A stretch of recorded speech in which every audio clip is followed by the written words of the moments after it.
W dzisiejszym odcinku programu Ogród Warzywny powiemy m.in. o palikowaniu pomidorów i warzywach, które w szczególny sposób wymagają regularnego podlewania i nawożenia. Zapraszamy! Pomidory z własnej uprawy może nie mają idealnych kształtów i czasami nie są tak dobrze wybarwione jak kupne, ale mają zdecydowanie lepszy smak. Poza tym są zdrowsze. Zarówno odmiany wielkoowocowe, jak i drobnoowocowe wymagają palikowania. Nawet jeżeli krzewy nie dorastają do wysokich rozmiarów, owoce często przeważają roślinę. Podpory będą zatem bardzo przydatne.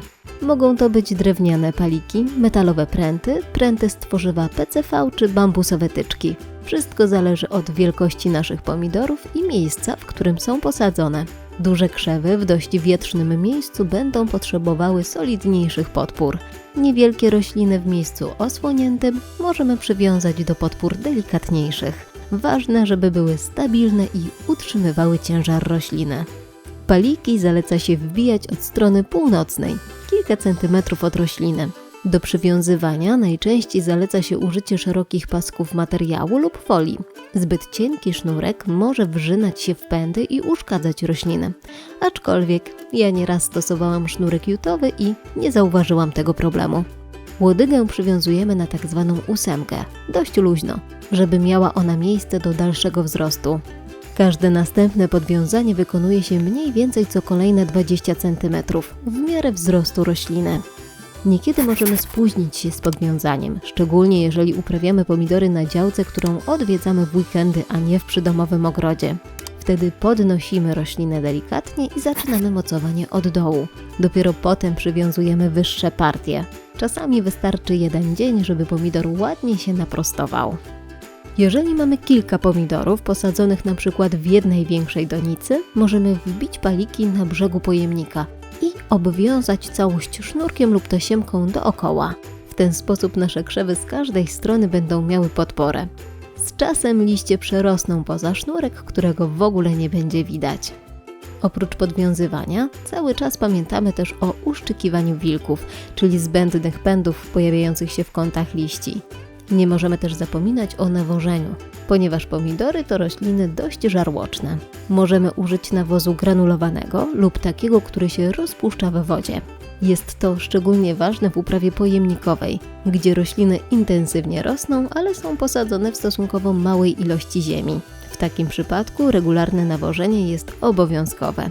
Jeżeli używamy nawozu granulowanego, pamiętajmy o późniejszym wymieszaniu go z wierzchnią warstwą podłoża. Granulki nie powinny zostawać na powierzchni.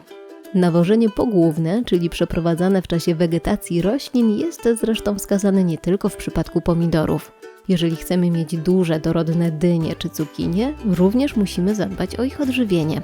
Do roślin o wysokich wymaganiach pokarmowych zaliczamy też kalafiory i brokuły oraz inne warzywa kapustne, a także paprykę i ogórki, które są szczególnie wrażliwe na niedobory potasu i fosforu. Warto zwrócić uwagę na mikroelementy, które potrzebne są roślinom do zdrowego rozwoju. Przykładowo, niedostateczna ilość wapnia w uprawie pomidorów wywołuje suchą zgniliznę wierzchołkową. Warto sprawdzić, jakie wymagania NPK mają uprawiane przez nas warzywa, a także zioła, szczególnie wtedy, gdy posadziliśmy je w doniczkach. O nawożenie ziół musimy zadbać zwłaszcza w przypadku gatunków jednorocznych, które mają duży przyrost masy liściowej.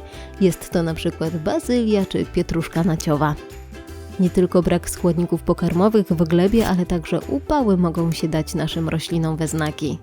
Na spadek wilgotności podłoża najgorzej reagują brokuły, kapusta wczesna i pekińska, kalarepa, ogórek, seler i rzodkiewka. Do całkowitego przesuszenia podłoża nie możemy dopuścić też w uprawie pomidorów, papryki, dyni czy cukinii. Jeśli nie będziemy naszych warzyw podlewać regularnie, możemy się spodziewać mniejszych plonów i pogorszenia ich jakości.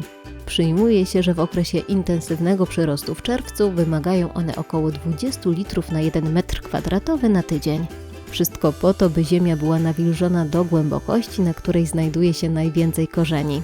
W słoneczną pogodę warzywa podlewamy późnym popołudniem, by przed zmrokiem liście zdążyły jeszcze obeschnąć, lub rano, mniej więcej do godziny 10. Najlepiej jest używać do tego celu miękkiej i ogrzanej wody deszczowej. W czerwcu wiemy już dokładnie, które wysiewy się udały, a które niestety nie. Moim nieudanym tegorocznym wysiewem okazały się buraki. Mimo że ich nasiona trafiły na grządkę w drugiej połowie kwietnia, przymrozki, które potem do nas dotarły, zaszkodziły młodym roślinom i zahamowały ich wzrost. To jedna z przyczyn, które biorę pod uwagę. Druga to koty. Często przyłapywałam ogrodowe koty, jak w tym miejscu załatwiały swoje potrzeby. Usunę więc te rośliny, u których nie widzę już szans na dalszy rozwój i w ich miejsce wysieję kolejne buraki. Dojrzeją one niestety później. Prawdopodobnie dopiero jesienią będą gotowe do zbioru. Zaleca się, aby wysiewy buraków przeprowadzać od kwietnia do połowy czerwca. Jest więc na to jeszcze ostatnia chwila. I to wszystko na dziś. Zapraszamy do oglądania kolejnych odcinków z cyklu Ogród Warzywny.